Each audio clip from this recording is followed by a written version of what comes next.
Story number 1. This happened to a friend of mine. She told me about it a year or so ago. We'll call her Minji. Minji is in her late 20s and works as an English tutor in South Korea. One evening, a few years ago, she was tutoring a high school boy. They were up studying pretty late, and the buses stopped running. Being a long way from his house, the boy asked if he could crash on her floor overnight and get the first bus the next morning. Minji was very reluctant, because inviting a teenage male student to stay the night didn't sound like a great idea. But he was begging her, and eventually she relented. They went back to her one-room apartment, and she got into the bed, while he laid a blanket out on the floor, and they both fell asleep. A few hours later, at maybe 2 a.m., the boy wakes Minji up. "I'm really hungry," he says. "Let's go get some food." Minji opens her eyes and looks up at him in disbelief. "Food? Now? It's 2 a.m. Go back to bed."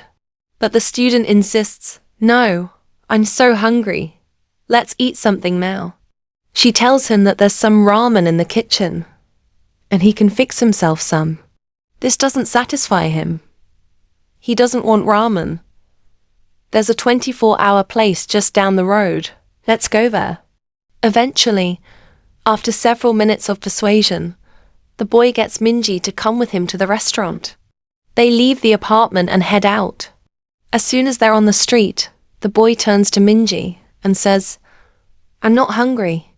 I woke up in the middle of the night and looked under your bed. There's a man sleeping there." They call the police and discover that a homeless man had been living in Minji's apartment, sleeping under her bed for over 2 months. The boy only saw him because he was lying on her floor, so had a clear view under the bed. The police arrested the man, and thankfully there were no other issues. But that's by far the creepiest thing that's ever happened to anyone I know. Story number 2. When I was in 8th grade, I went on a school trip that was called the Louisiana Tour.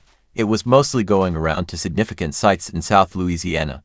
One of the places we went was Myrtle's Plantation, which is considered to be one of the most haunted places in the country. There are all kinds of stories about the place, but at one point we were standing in a room as a part of a larger group and the tour guide was talking about something, I don't remember what.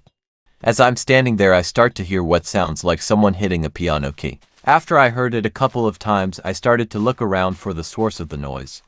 I didn't see a piano, but I kept hearing it. So I asked my friends who were standing near me if they heard it. They said no.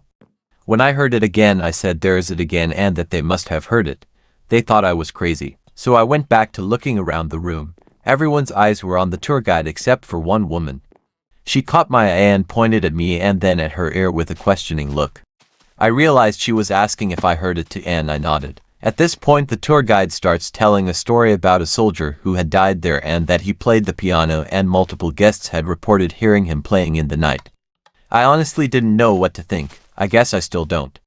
I talked to the woman as we were all leaving the room and she had heard the exact same thing as me, but her husband and son had not heard it. Story number 3. Weird one that happened to my sister a couple years ago.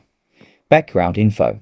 She and her now husband are house sitting for my brother-in-law's uncle. The uncle is old and starting to lose it. He rents out a basement suite and a nice lady lives downstairs. She cleans the house when she is there, but he wanted my brother-in-law to come check on things and feed his old cat once in a while. Okay, so first day, they go to house sit, they get in, but can't find the cat to make sure it's okay. My sister has cats and know they like to hide when they are dying, so they are all worried and are looking everywhere for this cat. In all rooms, under the beds and everything. Even check with the lady downstairs. She hasn't seen it. So my sister opens up the closet in the spare bedroom and is looking around stuff on the floor. Moves a couple of things and sees a set of feet on the ground in the closet, with clothes blocking anything above the feet. The feet have nicely painted toenails and look human, but she assumes it is a doll or something. They look in a few more places, and all of a sudden the cat is in the middle of the living room just hanging out. So they lock the deadbolt and leave. Sister and her boyfriend go out for dinner and a movie, and she can't stop thinking about the feet and how real they looked. My sister had started dating her BF fairly recently and didn't want to seem crazy, so she didn't bring it up, but a few hours into the night, she decided she needed to tell him. He decides that it's probably a doll, but he offers to go back and check anyway. When they arrive, my sister will only stay on the patio because she is scared, which makes him realize that this must be something serious. They go to get in the door, but the deadbolt is now unlocked and the handle is locked. Now he thinks there must be someone in there. At the door there is a fireplace, so once he is in there, he grabs the sharp poker stick from the fireplace tools and starts to sneak towards the closet. He opens the closet and sees the same set of feet with painted toenails on the floor. He pokes it lightly with the fire stick and the toes scrunch up. He proceeds to smack the foot as hard as he can with the sharp stick and yells, "Get out of there!" Out comes a lady in her mid-30s, holding the cat and a can of Coke. Turns out she was friends with the basement tenant. When she became homeless, the friend let her stay with her until she found out she was addicted to crack. Started leaving drugs around the house and had shady people coming into the house, so she kicked her out. Somehow, she got a key to upstairs and had been staying there while the uncle was gone. Police were called and she was arrested. Story number 4. A female friend in college disappeared from a party at another university in the city town 25 ISH miles north of our school. She had arrived with another friend who I believe had driven.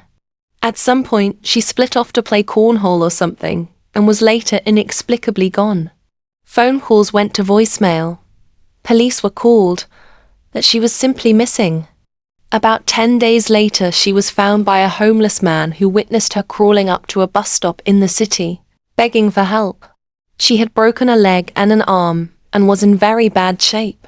At the quite large party, she had her drink secretly drugged and was then led off by a group of men into their vehicle. She was taken to an apartment where she was drugged, repeatedly raped, and locked in a small room in between with a bucket to use as a bathroom. At one point, after being injected with heroin and raped, she somehow managed to convince one of her captors to allow her to use the actual bathroom to clean herself up. This bathroom had a small window to the outside, and with the shower running, she managed to squeeze out and fell from the 3rd story into a large hedge bush. From there, she crawled from the apartment complex to the road and bus stop, where the homeless man saw her and called police. Many cars stopped upon seeing her, making her captives unable to recapture her.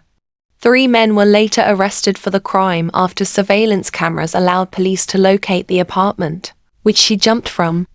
She returned to our university almost 2 years later, graduated, and became a nurse. She was obviously traumatized, never partied again, carried a gun everywhere she could, and somehow moved on with life. It was a terrifying tale none of us ever forgot. She was an 18-year-old freshman when the incident happened.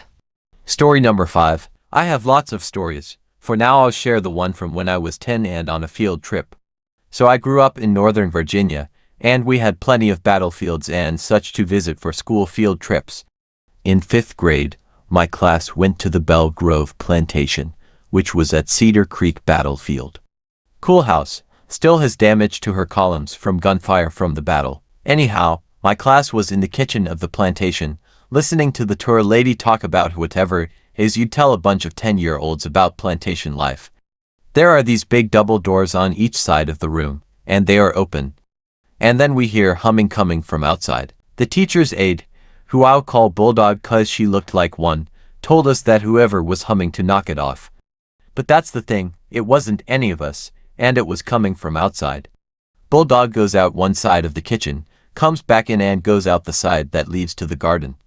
She comes back in, says to the tour lady no one at all is out there, but she could hear the humming right there in the garden. Doesn't sound like much, right? Well, fast forward a few years, and I'm reading a Ghosts of Virginia book. There's a story about Belle Grove in it. Apparently the lady of the house was found in the smokehouse one day, badly beaten, half in the embers, with clear fist imprints on her face. She dies just a few days later. A slave girl was accused of the beating and murder and was hanged for it. And the lady of the house liked to walk in the garden, and was always humming. And various people over the years was witness, I guess you could say, to the ethereal humming that would take place in the garden. That just thoroughly freaked me out when I realized I got to witness it too.